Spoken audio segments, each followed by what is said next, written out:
किया जा रहा है कि योगी आदित्यनाथ जो है इस वक्त अब अंदर आवास में ही मौजूद है। तस्वीरें दिखा दूं, तस्वीरें सुबह से किशोर दौड़ा पलट गया है। देखिए अब सुरक्षा का पूरा पुख्ता इंतजाम कर दिया गया है, इसलिए किए गए हैं क्योंकि अब से कुछ देर पहले कुछ समाजवादी पार्टी के कार्यकर्ता यहाँ पहुंचे थे और 5 कालिदास मार्ग के आगे जो गोल चक्कर है यहाँ उन्होंने अपनी जिप्सी से जो समाजवादी पार्टी के कार्यकर्ता थे उन्होंने एक राउंड लगाया। उसके बाद यहाँ पर जो इतने भी सुरक्षा में जवान जो तैनात थे वो अलर्ट हो गए जी। और उधर चहल पहल उधर भगवंत मान के दफ्तर के बाहर भी दिख रही है।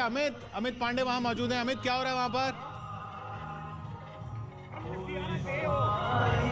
जी किशोर, देखिए आप तस्वीरें यहाँ पर देख सकते हैं, तस्वीरें बयान करती है। पीछे देखिए, ये तस्वीर है भगवंत मान के घर के सामने की। एक और भगवंत मान की तस्वीर है तो दूसरी ओर अरविंद केजरीवाल की तस्वीर है। तो ये दिखा रहे हैं कि किस रणनीति के तहत पार्टी ने यहाँ पर चुनाव लड़ा और कैसे ये पेश करेगी काउंटिंग के दिन।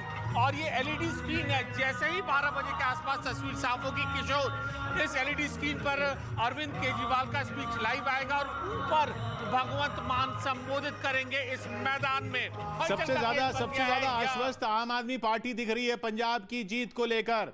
चलते हैं सीधा रवि के पास लाइव रिजल्ट हब में। रवि, बस कुछ ही देर में रुझान आने वाले हैं, कुछ दिख रहा है वहां पर? किशोर बड़ी खबर बता दूं, गिनती शुरू हो गई है और पहला रुझान हमारे पास पहुंच चुका है। उत्तराखंड पौड़ी से पोस्टल बैलेट की गिनती यहां पर शुरू हो गई है। पहला रुझान सबसे पहले हम आपको दिखा रहे हैं। देखिए यहां पे उत्तराखंड पौड़ी से यहां पर पोस्टल बैलेट की गिनती शुरू हो गई है। फोन की घंटियां बजना शुरू हो गए। बस थोड़ी देर बाद पहला रुझान उत्तराखंड में बीजेपी की तरफ। पहला रुझान उत्तराखंड से जो अभी पोस्टल बैलेट है, पहला रुझान उत्तराखंड में बीजेपी के पक्ष में। पोस्टल बैलेट पे कोई कमेंट नहीं लेना चाहिए, फिर भी लेंगे अक्कू जी? नहीं लेना चाहिए। 1 मिनट में 1 वोट गिना गया, कहले पहला रुझान। 2 मिनट में 2 वोट ही नहीं है पहला। ये सीधा काउंटिंग सेंटर से पोस्टल बैलेट? नहीं, पोस्टल बैलेट पे कतई यकीन नहीं कीजिए। पोस्टल बैलेट मतलब लगभग एक तरफा होते हैं, इसलिए उस पर बहुत सोचिए। 9 बजे के बाद इस बारे में बात कीजिएगा। आप कुछ कहेंगे आरती जी? देखिए इस पे तो कोई भी रिस्क नहीं लेगा। संकेत ही बोल दीजिए। कोई रिस्क नहीं लेगा। इनफैक्ट बोलना ही उचित नहीं होगा। बोनी हो गया, एक तरह से बीजेपी का बोनी हो गया है। 1984 में किशोर जी बीजेपी सबसे पहली सीट जीती थी आंध्र में, और बाद में एक गुजरात से, और लास्ट तक वही 2 रह गई। तो 1984 का सब लोगों को याद रखना चाहिए। हमारे बड़े भाई जो कहते हैं यूपी में भी पहला रुझान बीजेपी के पक्ष में गया है। शिवम जी? उत्तर प्रदेश वेस्ट से जहां से रुझान शुरू होंगे, अगर देखा जाए तो कमोबेश यहां इस बार चीजें चौंकाने वाली है। मैं इस बात से इत्तेफाक रखता हूं कि पंजाब में पहला रुझान कांग्रेस की तरफ। मुझे लगता है बहुत साइलेंट वोटर है वहां पर। जिस तरीके से एग्जिट पोल्स में दिखाया गया है, शायद ऐसा नहीं करने वाली है आम आदमी पार्टी। में कांग्रेस जो है अंतर कलह के बावजूद एक मुख्य पार्टी के रूप में वो चुनाव दो बीजेपी 2 पहले। ये बिल्कुल शुरुआती रुझान है। उत्तराखंड में बीजेपी 2 सीटों पर आगे चल रही है। उत्तराखंड में आप देख रहे हैं शुरुआती रुझान बिल्कुल पोस्टल बैलेट, लेकिन शुरुआती रुझानों में बीजेपी 2 सीटों पर आगे उत्तराखंड में। पंजाब में कांग्रेस 1 सीट पर आगे। उत्तर प्रदेश में बीजेपी 1 सीट पर आगे। बिल्कुल अभी शुरुआती रुझान है ये पहली 4 सीटों के पोस्टल बैलेट के ये रुझान हैं। ये जरूर देखिए जहां से ये रुझान आ रहे हैं, ये पंजाब में। मैं एक्सपर्ट्स को भी बता दूं, ये पंजाब में जो पहला रुझान आया है ये माझा से आया है, और ये 1 सीट +1 हो रही है कांग्रेस की। यानी पिछली बार ये सीट कांग्रेस के पास नहीं थी जहां से ये रुझान आ रहा है। ये जो ब्रैकेट में प्लस और माइनस है, इसको देखेंगे तो हमारे विश्लेषण में हमें और ज्यादा आसानी होगी। 5 सीटों के रुझान आ चुके हैं अभी उत्तराखंड में। 3 पर बीजेपी आगे, 2 पर कांग्रेस आगे। सिर्फ पोस्टल बैलेट हैं ये। इन रुझानों पर अभी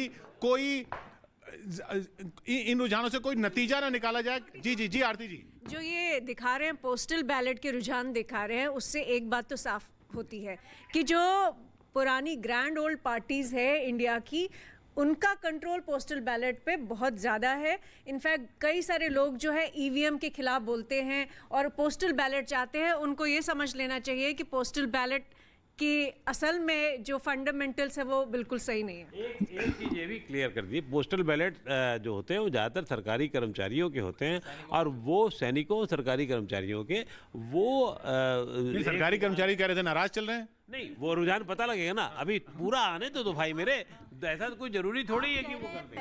पहला रुझान जो आ रहा है पंजाब में, एक बहुत इंटरेस्टिंग रीजन है माझा का, जहां पंथिक पॉलिटिक्स का गढ़ है, जो जहां करतारपुर कॉरिडोर की सारी पॉलिटिक्स हुई है और जहां पर हरमंदिर साहब लोकेटेड है। और पिछली बार माझा से एक भी सीट आम आदमी पार्टी नहीं जीती थी, तो ये देखना इंटरेस्टिंग रहेगा कि क्या इस बार अपना खाता खोल पाती है। माझा में 25 सीटें हैं इस रीजन में। अभी भी जीरो ही है आम आदमी पार्टी, बिल्कुल शुरुआती रुझान में। जी जयशंकर जी। नहीं, ये जो पोस्टल बैलेट्स होते हैं, ये इस बार अलग व्यवस्था की गई है कि जो दिव्यांग जिसको कहते हैं, विकलांग या दिव्यांग जो भी है, उनको ये सुविधा दी गई है। कोरोना के जो मरीज हैं उनको दी गई है, और जो बुजुर्ग हैं, जो अशक्त हैं, उनको भी ये सुविधा दी गई है। बहुत दिलचस्प आंकड़ा गोवा का दिख रहा है। ना बीजेपी, ना कांग्रेस, ना आम आदमी पार्टी, ना टीएमसी, अन्य को जा रहा है पहला रुझान। किशोर जी, यूपी में रुझान 3 दिख रहा है, तो साफ लगता है कि मायावती का आक्रामक जो तेवर हुआ करता था, वो कहीं ना कहीं बीजेपी को लाभ देता हुआ नजर आ रहा है। और नीचे की पट्टी में आप देख रहे हैं कौन कौन सी सीट से आगे चल रहा है। उत्तर प्रदेश में बढ़ापुर से सुशांत सिंह बीजेपी के आगे चल रहे हैं। शिकोहाबाद से ओम प्रकाश वर्मा बीजेपी के आगे चल रहे हैं। समाजवादी पार्टी का भी पहला एक रुझान आया है। पंजाब में सुजानपुर से नरेश पुरी कांग्रेस के आगे चल रहे हैं। अजनाला से अमरपाल सिंह अकाली दल के आगे चल रहे हैं। इन सीटों के शुरुआती रुझान आ रहे हैं, अभी भी शुरुआती रुझान है, अभी सिर्फ 6 मिनट हुए हैं गिनती शुरू हुए। दुर्गेश्वर लाल उत्तराखंड में पुरोला से आगे चल रहे हैं।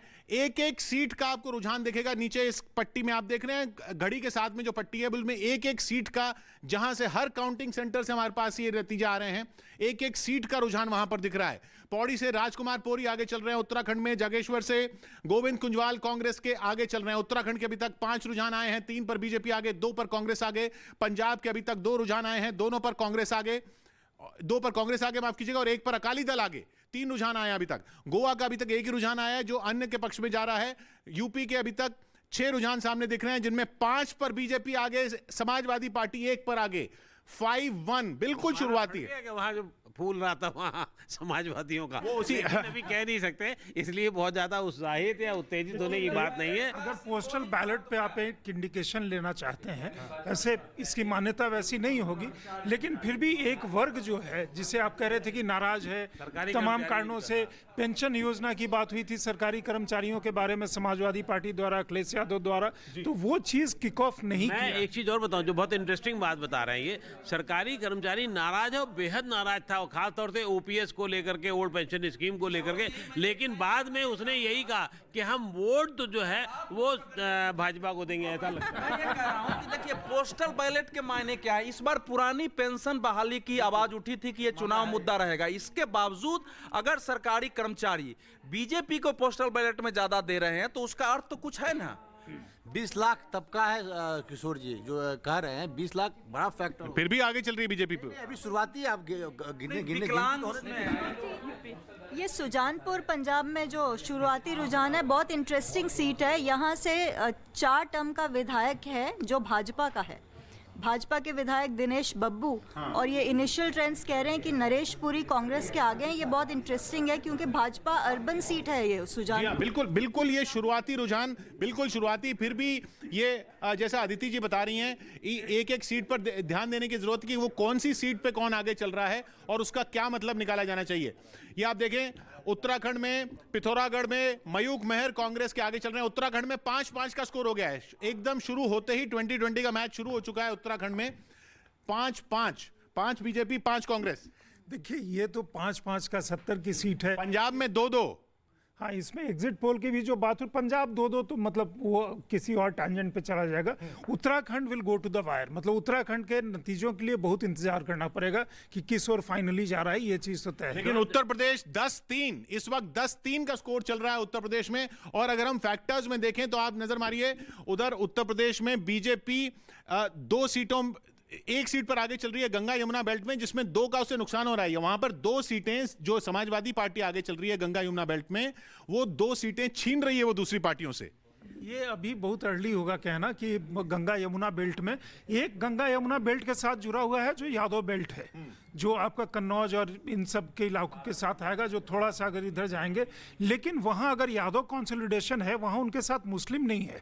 एक चीज़ ध्यान रखिएगा, थर्ड फेज में जो एरियाज पोलिंग में गए हैं तो वहाँ पे वो बेनिफिट बीजेपी को जाता है, क्योंकि बाकी जातियाँ जो हैं वो दूसरी तरफ हैं। जैसे इसमें कानपुर बुंदेलखंड का जो दिखा रहा है कि बीजेपी को 3 है, 3 का नुकसान अभी भी दिखा रहे हैं, क्योंकि वो समाजवादी के पास 2 चली गई हैं, एक बीएसपी के पास है, तो वो भी बहुत इंटरेस्टिंग है ये आपको बताने के लिए कि कहाँ बीजेपी थोड़ा कमजोर है। आपने बढ़त ले लिया उधर पंजाब में 3-2 हो गया है। जैसे पश्चिमी यूपी का आंकड़ा दिखा रहा है बीजेपी आपका +4, बीजेपी +1।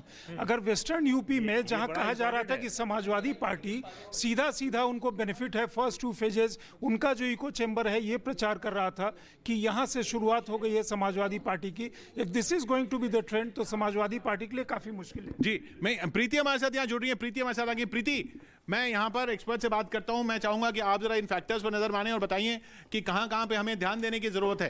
इधर आप सबसे इंपॉर्टेंट कई फैक्टर्स इसमें सामने आ रहे हैं। देखिए एक बात जान लीजिए, जहां पर पंजाब में अभी कांग्रेस इस वक्त आगे चल रही है, वो 2 सीटें हैं, लेकिन वो 2 सीटें मांझा की हैं। अकाली हाँ, ये मांझा की सीटें हैं, प्लस ये जो अकाली है ये जो आगे चल रही है इसमें ये यहाँ नहीं थी पहले, एक सीट गेन कर रही है, वो एक सीट वो बीजेपी से गेन कर रही है जिसके साथ वो पिछली बार थी। जी जी, माझा अकाली दल का गढ़ रहा है और इस बार मुझे लग रहा है कि वहाँ टैली इनके सुधरेंगे और इसका कहीं ना कहीं मुझे लगता है कांग्रेस को घाटा। का गढ़ कभी नहीं रहा है, मालवा रहा है, मालवे का मालवा नहीं रहा है। पिछले इलेक्शन में 25 सीटें माझा की जो हैं उसमें से 22 सीटें कांग्रेस ने जीती थी, तो ये गलत है कहना कि माझा अकाली दल का गढ़ है। तरन अकाली दल का गढ़ जरूर है एक डिस्ट्रिक्ट माझा में। जी हाँ, लेकिन ये देखिए अभी जो यूपी में भी शुरुआती रुझान है वो 14-7 ऐसा चल रहा है, बिल्कुल बहुत ही आगे बीजेपी समाजवादी पार्टी से। यही कह रहा हूँ ना, ये मतलब जो पहले 9 और 1 पे लोग बहुत वो आगे हो रहे थे, ऐसा कुछ नहीं है। अभी ये बैलेट वाला जो है, पोस्टल बैलेट वाला मामला 9 बजे के बाद आप देखिएगा क्या गणित है, तभी समझ में आएगा ही थे, अभी कुछ नहीं कह सकते। मैं उसी चीज का एक इंडिकेटर कह रहा था कि पहले फेज के बाद जो पेंशन योजना की बात करी गई, जिसको लेकर के अखिलेश यादव के जो समर्थक थे, एक तो बात ये थी कि वो पेंशन योजना उनके पिताजी द्वारा खत्म की गई थी, मुलायम सिंह यादव द्वारा। तो आप कह रहे हैं ये पोस्टल बैलेट से ये इंडिकेशन मिल रहे हैं कि वो नाराजगी अगर थी भी तो वो समाजवादी पार्टी के फेवर में नहीं जा रही थी, वो वोट में कन्वर्ट नहीं हो रहा था, क्योंकि कई बार आप कंफ्यूज कर जाते हैं। एक इंटरेस्टिंग और तथ्य है, 5वें फेज में आकर के राजस्थान गवर्नमेंट ने कहा कि हम जो है वो ओल्ड पेंशन स्कीम बहाल करने जा रहे हैं। उसके बाद कांग्रेस ने और समाजवादियों ने ज्यादा उसका ढिंढोरा पीटा है। देखिए, 5वें फेज तक शायद उतना ज्यादा बड़ा प्रभाव नहीं था। शायद चरणों के हिसाब से पहले चरण में अभी तक 1 का रुझान आया है, वो 1 समाजवादी पार्टी के पक्ष में जा रही है। पहले चरण की सीट जो वो छीन रही है बीजेपी से, +1 हो रहा है, वो आगरा डिस्ट्रिक्ट में है। लेकिन फिर इधर ये कैसे आपका यूपी पश्चिम का दूसरा जो है वो कैसे आ रहा है कि आगरा भी पश्चिमी यूपी में है? आगरा गंगा यमुना बेल्ट में है डिवीजन में। अच्छा, वो उस तरह से कुछ डिवीजन का होगा। देखिए, कुछ इलाके तो ऐसे हैं समाजवादी पार्टी मतलब कुछ गेन तो करेगी समाजवादी पार्टी, गढ़ नहीं है समाजवादी पार्टी। मुरादाबाद में देखिए बीजेपी गेन कर रही है एक सीट। तो मुरादाबाद में देखिए अभी रॉबर्ट वड्रा कहे कि वो मुरादाबाद से भी चुनाव लड़ सकते हैं। मुरादाबाद एज इट इज काफी इंटरेस्टिंग हो रहा है। ये जो है वेस्टर्न उत्तर प्रदेश में बीजेपी का अपना आंकलन है कि यहाँ कोई 37 सीटें उनको नुकसान हो सकता है, तो ये बहुत इंपॉर्टेंट है। अगर मुरादाबाद में 1 सीट गेन कर रही है बीजेपी, मुरादाबाद में 1 सीट बीजेपी गेन कर रही है और समाजवादी पार्टी 1 सीट माइनस हो रहा है वहां पर। 37 लूज करने के बाद भी अगर भारतीय जनता पार्टी आती है तो बहुत अच्छी सिचुएशन में है, क्योंकि वेस्टर्न यूपी में सबसे ज्यादा किसान आंदोलन का असर था, लेकिन बावजूद उसके सिर्फ 37 लूज कर रही है। मैं मानता हूं बहुत अच्छी परफॉर्मेंस रही। मैं मतदाताओं से वोट के बाद भी पूछा कि क्या किसान आंदोलन आपके दिमाग में था वोट डालने के लिए? मैं ईमानदार, मुझे किसी ने नहीं कहा कि हमने जो वोट डाला है वो किसान आंदोलन, मुझे तो नहीं मिला। पूरे वेस्टर्न यूपी एक फैक्टर है, ग्रामीण फैक्टर इंपॉर्टेंट है। देखिए, ग्रामीण फैक्टर में इस वक्त जो 14 सीटें पहले थी बीजेपी के पास, वो माइनस में जा रही है, मतलब 6 का नुकसान हो रहा है। समाजवादी पार्टी +5 में जा रही है। सीटों में 6 सीटों का नुकसान हो रहा है बीजेपी को, अभी तक जो 14 गेन हो रही है, लेकिन 6 का नुकसान है। यूपी में गांव के में लाभार्थी सबसे ज्यादा बीजेपी के पक्ष में वोट किए हैं, ऐसा रुझान बताता है। नहीं, पर बीजेपी वहां पे समाजवादी पार्टी का +5 हो रहा है। अभी तो पोस्टल बैलेट है और हमारे मित्र अभी तो रिजल्ट मान करके चल रहे हैं, तो ये थोड़ा सा हमें मुझे लगता है कि पोस्टल बैलेट के रिजल्ट के बेसिस पे कोई आकलन करना थोड़ा जल्दबाजी होगी। थोड़ा सा जब पोस्टल बैलेट खत्म हो जाएगा और एक्चुअल काउंटिंग शुरू होगी तभी मुझे लगता है पिक्चर थोड़ी क्लियर हो पाएगी। पोस्टल बैलेट, देखिए पोस्टल बैलेट परिणाम नहीं है, लेकिन पोस्टल बैलेट जो लोग डालते हैं उनके वोट का महत्व है, उसका प्रतीकात्मक महत्व है, उसको तो विश्लेषित करना ही पड़ेगा कि कौन लोग। लेकिन एक ही चीज ध्यान रखना, पोस्टल बैलेट में गांव शहर नहीं किया जा सकता, वो सिर्फ शहर है, शहर है, शहर है। क्यों? क्योंकि उसमें जो नौकरी पेशा है या जो सैनिक तो देहात से बहुत जाते हैं, ज्यादातर वो उनका एटीट्यूड पूरा जो है वो शहरी हो जाता है, इसलिए उसको शहरी माना जाना चाहिए। गांव से भी जो सैनिक बाहर हैं वो वोट डालते हैं तो गांव का वोट है, गांव के लोग बाहर नौकरी कर रहे हैं वो वोट डालते हैं वो वहां का है, इसलिए उसको गांव शहर में नहीं कर सकते हैं। पोस्टल बैलेट में इसका मतलब ये हुआ कि जो लोग घर से बाहर हैं उनका रुझान किस तरफ, किस पार्टी को। फिलहाल अभी जो मुकाबला चल रहा है यूपी का 17-9 का स्कोर चल रहा है, आप देख रहे हैं 17 योगी जी के साथ, 9 अखिलेश के साथ। उधर 4-3 पर चरणजीत सिंह चन्नी आगे चल रहे हैं। 4-3 पंजाब में चरणजीत सिंह चन्नी आगे चल रहे हैं आम आदमी पार्टी से। शुरुआती रुझान है, पोस्टल बैलेट के रुझान है। प्रीति किशोर, एक और इंपॉर्टेंट बात मैं यहाँ पर बताना चाहती हूँ, वो ये कि कानपुर में इस वक्त यूपी कानपुर है, बुंदेलखंड, वहां पर भी बीजेपी को सीटों का नुकसान हो रहा है। प्लस पूर्वांचल जो कहा जा रहा था कि भारतीय जनता पार्टी ने बहुत काम किया है, वहां पर भी एक सीट का नुकसान रुझानों में दिख रहा है। कानपुर बुंदेलखंड के एरिया में भी 7 सीटों का नुकसान। इंटरेस्टिंग था, आप लोग हंसिएगा नहीं, लेकिन ये पहले कह रहा हूँ, कांग्रेस का कोई नुकसान नहीं, कोई फायदा नहीं। कांग्रेस जो है वो देवत्व को प्राप्त कर चुके हैं, ना उसे डर नहीं। कांग्रेस तो ऊपर पंजाब के रिजल्ट को देख रही है। यूपी में भी कांग्रेस जो है कई सीटों पर फाइट पे, जैसे महाराजगंज है, बनारस कैंट है, अमेठी 18 से 20 सीटों पर फाइट में है, ये नहीं भूलना चाहिए। चाहे साहब इसमें सिल्वर मेडल नहीं मिलता, ब्रॉन्ज मेडल नहीं मिलता। 135 साल पुरानी पार्टी 35 सीटों पर भी अगर नहीं है तो ये अपने आप में हाथ है। 7% वोट थे, वोट परसेंटेज बढ़ेंगे कांग्रेस के, और 2 दर्जन सीटों पे कांग्रेस फाइट में है। किशोर जी, ये जो पोस्टल बैलेट्स के जो रुझान दिख रहे हमें, ये उससे मुझे लगता है सबसे बड़ी बात जो नज़र आ रही है कि वो शहरों में जो लोग रह रहे थे या सेना में जो लोग हैं, उन्होंने अपने अपने गांव, अपने अपने पॉकेट्स को देखकर ही जो वहाँ पे एक मूड बना था उसके अकॉर्डिंगली वोट किया है। ये नहीं लग रहा है कि उन्होंने एन मास किसी एक पार्टी को या। अब देखिए 18-14 का स्कोर हो गया। एक आंकड़ा आप नजर डालिए, ये 85 सीटें हैं जो रिजर्व कॉन्स्टिट्यूंसी हैं यूपी की, उनमें 12 के अभी तक रुझान आए हैं। ये 12 की 12 पिछली बार बीजेपी के पास थी, अभी 6 उस पे आगे चल रही है, -6 हो रहा है बीजेपी का, और 6 जो हैं वो समाजवादी। ये रिजर्व्ड कॉन्स्टिट्यूंसीज हैं जहां सारे कैंडिडेट उस आरक्षित जाति से ही आते हैं।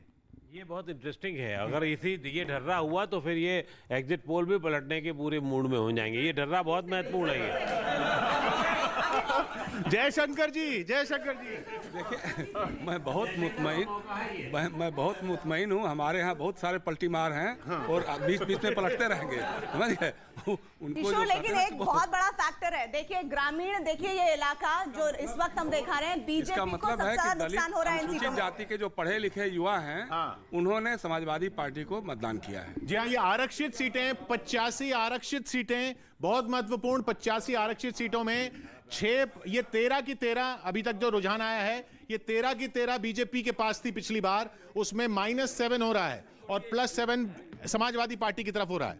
किशोर जी, ये इनिशियल डिवाइड है और बैलेट पर खास तौर पर जो बुजुर्ग 18-18 हो गया, पोस्टल बैलेट में 18-18 हो गया, 18 बीजेपी, 18 समाजवादी पार्टी। बहुत शुरुआत है, मुझे लगता है आप देखिएगा धीरे धीरे चीजें बदलेंगे। इतनी जल्दी पलटी मारोगे भाई? मैंने कुछ देर पहले आपको कहा था कि अपने ट्रैवल्स में, फील्ड एक्सपीरियंस में हर सीट पर एक बहुत क्लोज फाइट नजर आ रही थी। भारतीय जनता पार्टी को प्रचंड बहुमत मिलता हुआ उत्तर प्रदेश में एटलीस्ट मैंने नहीं देखा, मैंने क्लोज फाइट देखी बहुत। किशोर जी, मैं यूपी में पैदा हुआ हूँ, मैंने भी इस बार उतना ही यूपी घुमा है जितना भाइयों ने घुमा होगा। मैंने पश्चिम उत्तर प्रदेश घुमा है, बस में घुमा हूँ मैं, इस उम्र में बस में घुमा हूँ मैं। इलाहाबाद, मिर्जापुर, बलिया, आजमगढ़, मऊ। मेरे पास पैसे नहीं है भाई, मेरे पास पैसे नहीं है, सीधी सी बात है। देखो मैं लोकतंत्र सेनानी हूँ, मुझे बस में पास मिलता है, समझ गए। मैं जेल में रहा हूँ इमरजेंसी में, मुझे किसी और का सर्टिफिकेट नहीं चाहिए, इसलिए मुझे पास मिलता है बस में।